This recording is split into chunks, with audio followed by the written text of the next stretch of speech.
Welcome to study politics. आज हम बात करेंगे व्हाट इज़ इक्वलिटी, कि ये इक्वलिटी जिसे हम बराबरी कहते हैं, मसावात कहते हैं, ये क्या चीज़ है। तो सबसे पहले हम देखेंगे मीनिंग ऑफ इक्वलिटी, कि इक्वलिटी का मतलब क्या है।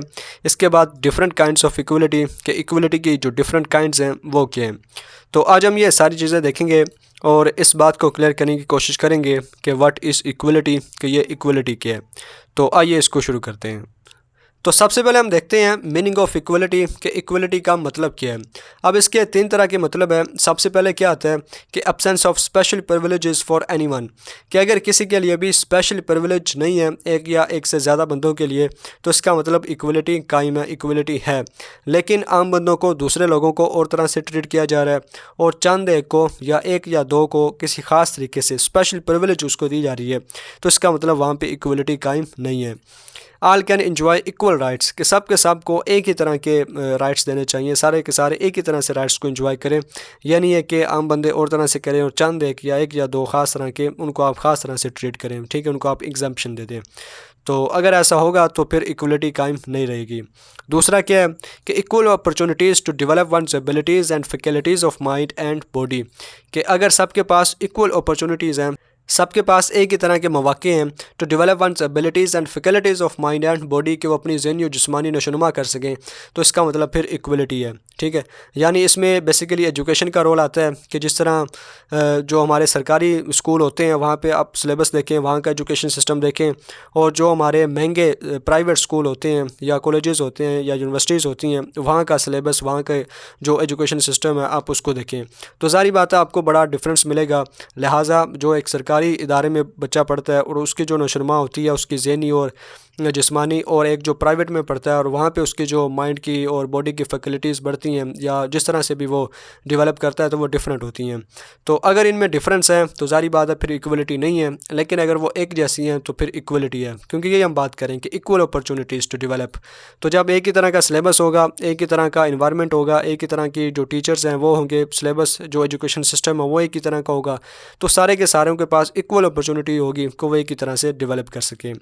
तीसरा मीनिंग क्या है कि everyone is equal before law, कि हर बंदा लॉ के सामने बराबर है, इक्वल है। कोई किसी को सामने किसी को एग्जम्पशन नहीं दी जाएगी। Law knows no exemption. तो ये तीन तरह के मीनिंग है इक्वलिटी के। सबसे पहले किसी को ख़ास प्रिविलेज नहीं देनी। दूसरा ये है कि हर एक के पास इक्वल अपॉर्चुनिटी हो कि अपने वो ज़हनी जिस्मानी जो नशोनुमा है उसको कर सके। और तीसरा ये है कि लॉ के सामने everyone is equal before law, कि इस लॉ के सामने सब बराबर हैं, चाहे वो वज़ीर आज़म है और चाहे वो चपरासी है या जो भी हैं। तो जो भी हैं वो सारे के सारे लॉ के सामने बराबर हैं। तो ये था मीनिंग ऑफ इक्वलिटी, यानी इंतहाई आसान सी बातें, इनमें कोई मुश्किल चीज़ नहीं है। आगे हम इसके डिफरेंट टाइप्स देखते हैं और ख़त्म करते हैं। तो यहाँ पे हम देखते हैं different kinds of equality, equality की काइंड्स की हैं। इंतहाई आसान सी चीज़ें हैं। सबसे पहले आता है सिविल और लीगल इक्वलिटी, ठीक है। तो यही बात पीछे भी हम कर चुके हैं कि all citizen can enjoy same rights and liberties, कि हर जो सिटीज़न है, चाहे मैं हूँ, चाहे वो आप हैं, चाहे वो जो भी है, तो same rights and same liberties, हर बंदा सेम तरह के राइट्स एंजॉय कर सकता है, सेम तरह की जो लिबर्टी है वो एंजॉय कर सकता है। बस ये ध्यान रखना है कि आप किसी दूसरे की लिबर्टी में दखलंदाजी ना करें। No equality if there are two laws for two different peoples, या टू डिफरेंट ग्रुप्स या टू डिफरेंट क्लासेस, कि इक्वलिटी कायम नहीं रहेगी अगर दो लॉ होंगे दो लोगों के लिए या दो क्लासेस के लिए, कि अमीर लोगों के लिए लाज और हैं, गरीब के लिए और हैं, या एक ख़ास स्पेसिफिक क्लास के लिए लाज और बनाए गए हैं, दूसरी क्लास के लिए ला और बनाए गए हैं। तो अगर ये सिचुएशन भी रहेगी तो फिर भी आप इक्वलिटी को कायम नहीं कर सकते। इसके अलावा इक्वलिटी के सामने आपने ये नहीं देखना कि किसके पास कितनी वेल्थ है, वो उसकी बर्थ क्या है, उसका ओपिनियन क्या है, उसका कलर क्या है, उसकी क्रीड क्या है, वही ज़ात पात नस्ल, ये सारी चीज़ें आपने नहीं देखनी, ठीक है। इक्वलिटी के सामने सारे इक्वल हैं, ठीक है, उसमें कोई इस तरह की दर्जाबंदी आपने नहीं करनी। तो ये था सिविल और लीगल इक्वलिटी। इसके बाद आता है पॉलिटिकल इक्वलिटी। ये थोड़ा सा अहम है। इसमें क्या आता है कि all people can enjoy same political rights, कि जितने भी लोग हैं जो स्टेट के अंदर रहते हैं वो एक ही तरह के पॉलिटिकल राइट्स को एंजॉय कर सकते हैं। उसमें क्या आता है कि हर बंदा वोट डाल सकता है, आप किसी पर पाबंदी नहीं लगा सकते कि ये वोट नहीं डाल सकता। इसके अलावा वॉइस इन गवर्नमेंट, हुकूमत के में अपनी वो आवाज़ उठा सकता है, राइट टू स्पीच वो बोल सकता है। इसके अलावा गवर्नमेंट बना सकता है, गवर्नमेंट को क्रिटिसाइज़ कर सकता है, अपनी पसंद की गवर्नमेंट बनाना ये लोगों का राइट है। इसके अलावा अगर हुकूमत सही काम नहीं कर रही तो उसको वो हटा दें, उसके सामने प्रोटेस्ट करें। तो ये सारे के सारे जो पॉलिटिकल इक्वलिटी है ये हर सिटीज़न को हासिल है, ठीक है। ऐसा नहीं है कि सिर्फ चंद ही लोग इस चीज़ को एक्सरसाइज कर सकते हैं। इसके अलावा इसमें एक अहम कंसेप्ट आता है कि ओनली पॉसिबल अंडर डेमोक्रेसी। ये जो पॉलिटिकल इक्वलिटी है ये सिर्फ़ और सिर्फ डेमोक्रेसी में ही मुमकिन है, क्योंकि डेमोक्रेसी एक ऐसा निज़ाम हुकूमत है कि जिसमें आप अपने हुक्मरानों को खुद सेलेक्ट करते हैं, और अगर वो सही काम ना करें तो आपके पास ये पावर होती है कि आप उनको रिमूव भी कर सकते हैं, ठीक है। यानी जो हुकूमत होती है वो आवाम को जवाबदेह होती है, जबकि दूसरे जितने भी फॉर्म्स ऑफ गवर्नमेंट हैं उनमें जो हुक्मरान तबका होता है वो आवाम को जवाबदेह नहीं होता। तो ये जो इक्वलिटीज़ हमने बयान की हैं कि ये जो वोट डाल सकता है, वॉइस इन गवर्नमेंट है, प्रोटेस्ट कर सकता है, गवर्नमेंट बना सकता है, इस तरह की चीज़ें, तो ज़ाहिर बात है डेमोक्रेसी के अलावा कहीं दूसरी जगह भी आप इसको अप्लाई नहीं कर सकते, ठीक है। तो वहाँ पे आपको ये इक्वल अपॉर्चुनिटी नहीं दी जाती, सिर्फ़ और सिर्फ डेमोक्रेसी में ही मिलती है। इसके अलावा ये जो पॉलिटिकल इक्वलिटी है can only be achieved if there is economic equality, कि अगर माशरे में इकोनॉमिक अनइक्वलिटी हो, इकोनॉमिकली वो माशरा बराबर ना हो, एक तरफ अमीर हो और अमीर बहुत कम हो और गरीब बहुत ज़्यादा हो, यानी माशरा इकोनॉमिकली अनइक्वल हो, तो फिर वहाँ पे आप पॉलिटिकल इक्वलिटी का सवाल पैदा नहीं कर सकते। क्योंकि अगर एक माशरा है वहाँ पे गरीब ज़्यादा अमीर कम है, यानी इकोनॉमिकली ऊपर नीचे है, तो फिर अगर वहाँ पे डेमोक्रेसी है भी तो उसका कोई फ़ायदा नहीं है। क्योंकि वहाँ पे जो अमीर तबका होगा वो डेमोक्रेसी पर बैठा होगा, जिस तरह हमारे यहाँ मुल्कों में होता है कि हमारी जो पार्लियामेंट होती है वहाँ पे जो ज़मींदार होते हैं, जागीरदार होते हैं, कैपिटलिस्ट होते हैं, सिर्फ यही जा सकते हैं। आम बंदा, मेरे और आपके जैसा बंदा कभी भी पार्लियामेंट में नहीं जा सकता, क्योंकि उसके पास इतने पैसे नहीं है, उतने उसके पास रिसोर्सेज ही नहीं है कि वो कैंपेन कर सके, इलेक्शन लड़ सके और ये सारे अखराजात बर्दाश्त कर सके।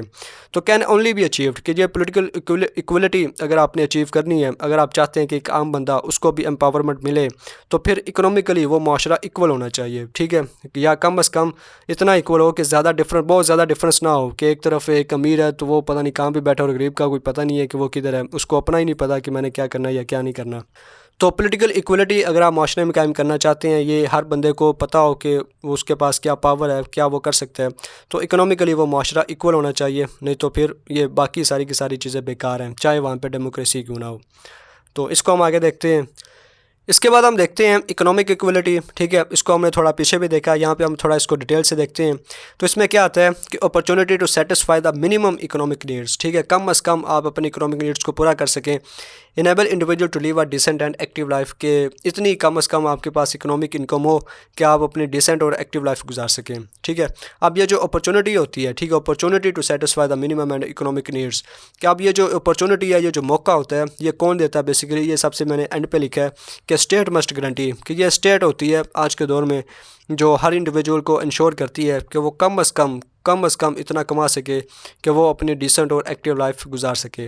अब इसमें आता है कि real economic equality can not be achieved, कि जो असल में रियल इकोनॉमिक इक्वलिटी है वो आप अचीव नहीं कर सकते, ठीक है। जिस तरह कम्युनिस्ट माशरे में है, या आप वैसे भी ले लें कि फ़र्ज़ करें रियल इकोनॉमिक इक्वलिटी ये है कि हर बंदा 50,000 रुपया कमा रहा है, ठीक है, मैं हूँ चाहे आप हैं या जो मर्ज़ी है, वज़ीर आज़म है, जो भी है, तो हर बंदा अगर 50,000 कमा रहा है महीने का, तो ये रियल इकोनॉमिक इक्वलिटी है कि हर एक के पास बराबर के जो इकोनॉमिक रिसोर्सेज है वो मौजूद हैं। तो इस तरह की तो आप आइडियल किस्म की सिचुएशन तो कायम नहीं ना कर सकते रियल इकोनॉमिक इक्वलिटी। तो कम अज़ कम तो हम कर सकते हैं ना कि मिनिमम तो हर बंदा जो है वो इतना कमा सके कि वो कम अज़ कम अपना पेट भरे, अपनी जो फैमिली, अपने जो बच्चे हैं उनका पेट भरे, और अपनी जो ज़िंदगी, उसकी जो बुनियादी ज़रूरियात हैं, बेसिक नीड्स, उसको वो पूरा कर सके। कम अज़ कम इतना तो लाजमी होना चाहिए। इसके बाद वो जितना अचीव करना चाहता है, उसकी अपनी मेहनत है, वो जितना कर ले। तो मिनिमम में क्या आता है कि ईट है कि वो सही खा सके, ड्रिंक है पी सके, शेल्टर है वही रोटी कपड़ा मकान है, तो कम अज़ कम इतनी चीज़ें तो उसकी पूरी होनी चाहिए।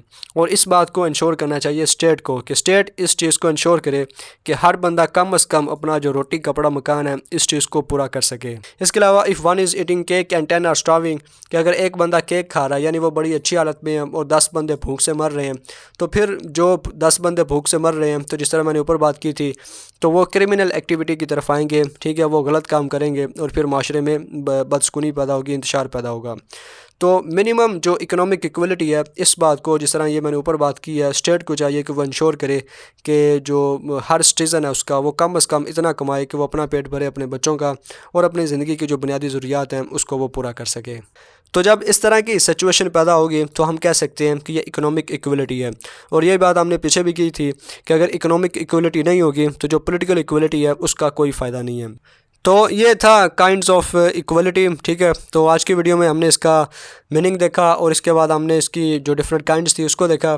तो उम्मीद है कि आपको पता चला होगा कि व्हाट इज़ इक्वलिटी, ये क्या होती है। आज के वीडियो में इतना ही। वीडियो देखने का शुक्रिया।